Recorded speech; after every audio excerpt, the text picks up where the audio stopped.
Good morning, everybody. This is Steve Everett again with Steve Everett Mortgage. Hope everybody had a tremendous new year. It's good to be back with you today. We were not making videos Friday and Monday as Tara, my daughter, was on a quick getaway with her siblings. But it is good to be back with everybody.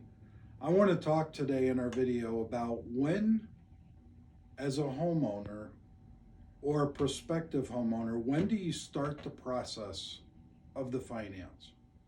Let me explain that.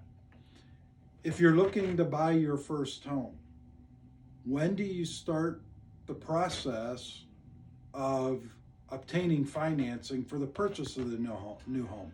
Is it after you talk to a realtor?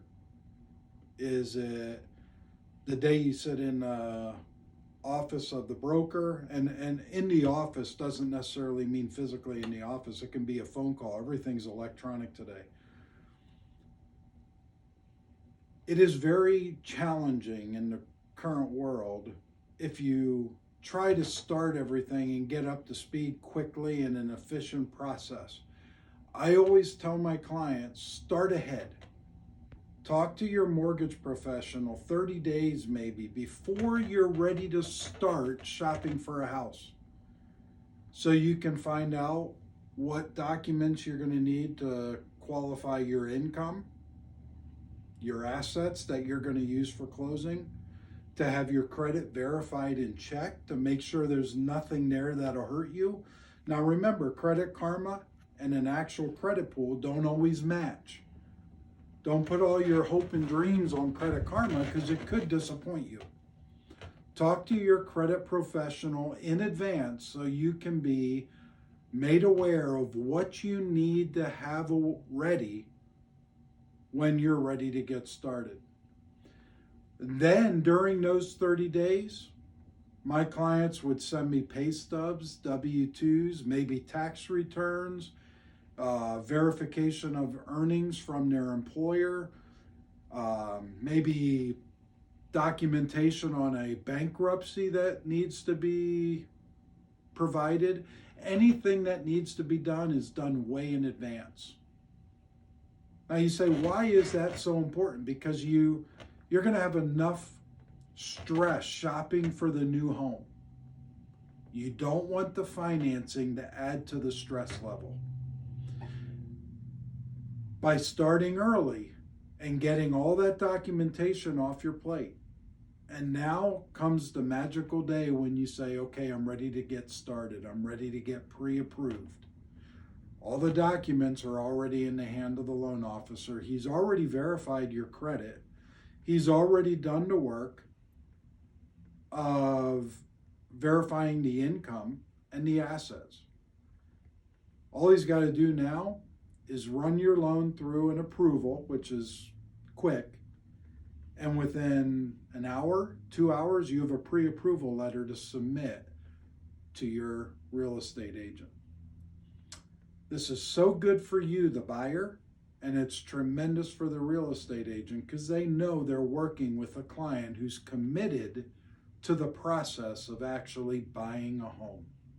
Now, let me say this. The same thing is very, very applicable if you own a home today and you want to do a refinance. Candidly, that's what a mortgage review is.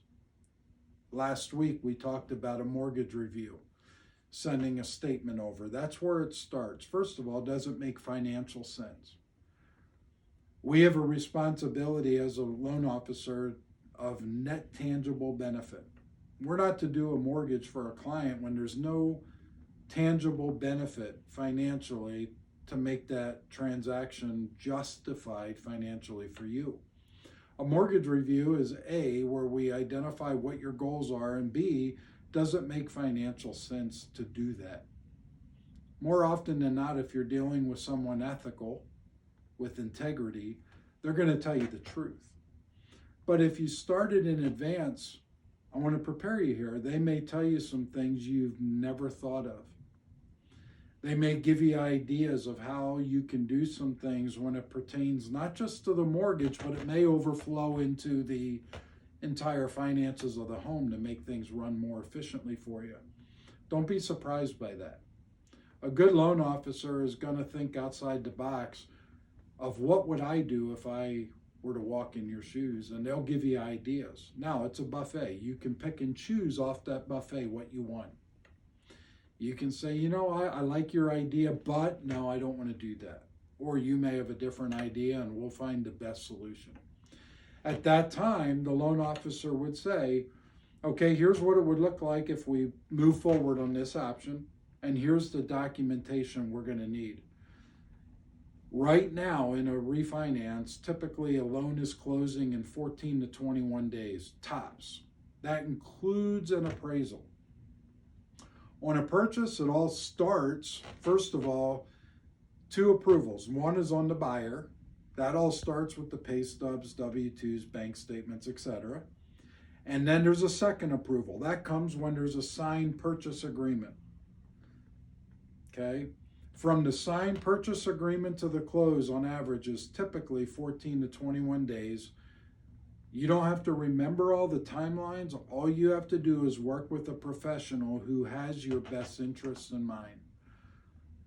Our focus here at Steve Everett Mortgage is to keep this process simple, to work seamlessly with the real estate professional on a purchase transaction, and with you, the homeowner, on a refinance transaction, to be sure that this is no more stressful than Guidelines 2020 will already require.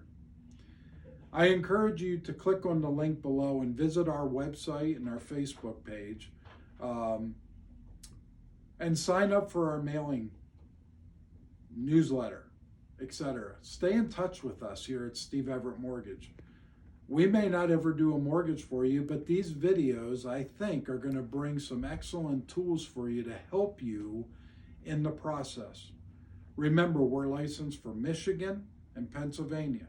If you own a home in either of those states, please, please, please reach out to me today and accomplish a New Year's resolution of making your mortgage as efficient as you can. And if you're thinking of buying a home, look no further. I'm here to help you. My name is Steve Everett. I'll take great care of you. We will be honest and ethical through the entire process. God bless you. Have a wonderful day.